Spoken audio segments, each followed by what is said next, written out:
grupi të cilin pejgamberi alayhis salam e ka garantuar se nuk do të devijoj, quhet Ahlus Sunna wal Jamaa, pasuesit e sunetit pejgamberit alayhis salam dhe që janë në xhamat të tubuar, pra në xhamat në metodologjinë e xhamatit të parë të muslimanëve, e që janë shokët e pejgamberit alayhis salam dhe tabiinët dhe ata që i pasuan në metodologjinë e tyre deri në ditën e gjykimit.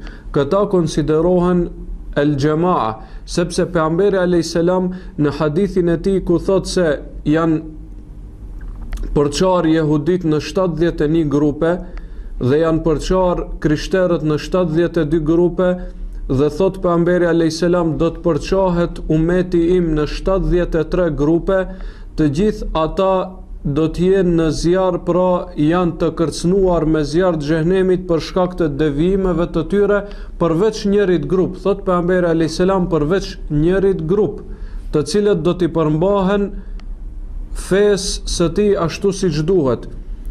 Dhe kur e pyetën sahabët pejgamberin alayhis salam se cili është ai grup ja Rasulullah, pejgamberi alayhis salam në njërin transmetim thot el Jamaa, ata janë xhamati. Ata janë xhamati. Në transmetimin tjetër e sqaron këtë dhe thot ata janë ata të cilët do të jenë në atë në të cilën jam unë tash, pra pejgamberi alayhis salam dhe shokët e mi dhe sahabët.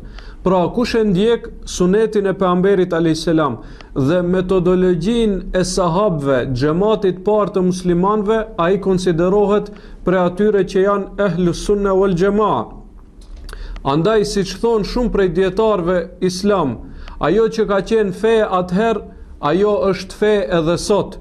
Ajo që nuk ka qenë fe atëherë, ajo nuk është fe as sot.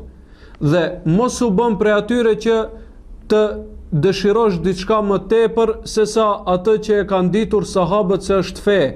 Ajo që u ka mjaftuar atyre, me atë mjaftohu edhe ti.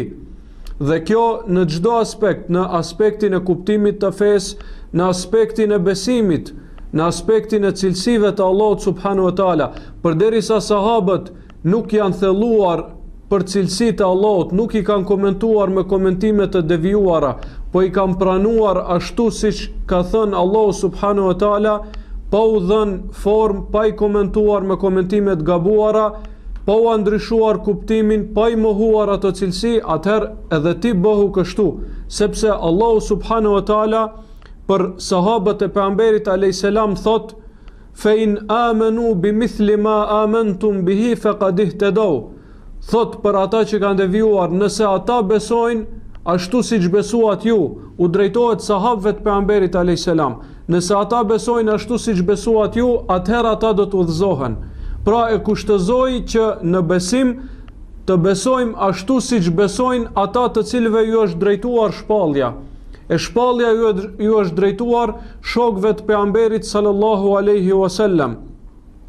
Po ashtu Allahu subhanahu wa taala në një ajet tjetër në surën Nisa thot: "Wa man yushakikir rasula min ba'di ma tabayyana lahu al-huda."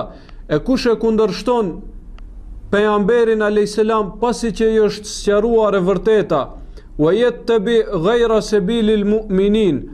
Dhe e pason ndë një rrugë tjetër pos rrugës së besimtarve, dhe ky është vendi i argumentimit në këtë jetë. Dhe pason rrugë tjetër, po thot Allahu, pos rrugës së besimtarve. Rruga e besimtarve të parë, rruga e besimtarve të cilët kanë qenë jo të përçarë, sepse besimtarët pas gjeneratave të para kanë qenë të përçarë në besimin e tyre, dhe ata që janë larguar prej metodologjisë së tyre kanë formuar pra grupacione të ndryshme të bidatxhive. Thot Allahu subhanahu wa taala, kush e kundërshton pejgamberin pasi është sqaruar e vërteta dhe pason rrugë tjetër pos rrugës së besimtarëve të parë, nuwallihi ma tawalla, do ta lëm me atë të cilën e ka marrë ai, wa nuslihi jahannam, do ta shtim xhehenem, wa sa'at masira, e sa vend i keq që është ai. Po ashtu edhe pejgamberi alayhis salam në këshillat e fundit, në një ndër këshillat e fundit që ja ka dhënë umetit të tij, i ka këshilluar që ta pasojnë sunetin e tij dhe t'i pasojnë hapat e sahabëve, shokëve të tij. Thot pejgamberi alayhis salam në hadithin e Irbad ibn Sarijes, thot alejkum bi sunnati wa sunnati al-khulafa ar-rashidin al-mahdiyyin min ba'di. Thot pejgamberi alayhis salam, pasojeni sunetin tim dhe sunetin e khalifeve të drejtë që do të vinë pas meje. Addu alejha bin nawajid, kapuni thot për të me dhëmball. Wa iyyakum muhdathati al-umur, dhe keni kujdes prej bidateve. Fa inna kulla muhdathatin bid'a, sepse çdo vepër e shpikur në fe është bidat.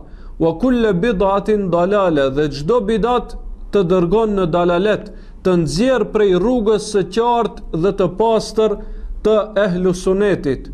Po ashtu në hadithin e Abdullah ibn Mesudit, i cili thot pejgamberi alayhis salam e bëri një vit të drejtë dhe i bëri disa vira të shtrembërta në anët e asaj vije të drejtë, dhe tha kjo vija e drejtë është rruga ime, ndërsa këto vijet e ansore janë rrugët e shejtanit, dhe në çdo rrugë prej tyre ka një shejtan i cili thret njerëzit në të. Andaj e vërteta është një, ajo është pasimi i sunetit pejgamberit alayhis salam dhe metodologjisë së selefit, gjeneratave të para, sahabëve, shokëve të pejgamberit alayhis salam në kuptimin e fesë, në besimin ton dhe në çdo gjë tjetër në jetën tonë.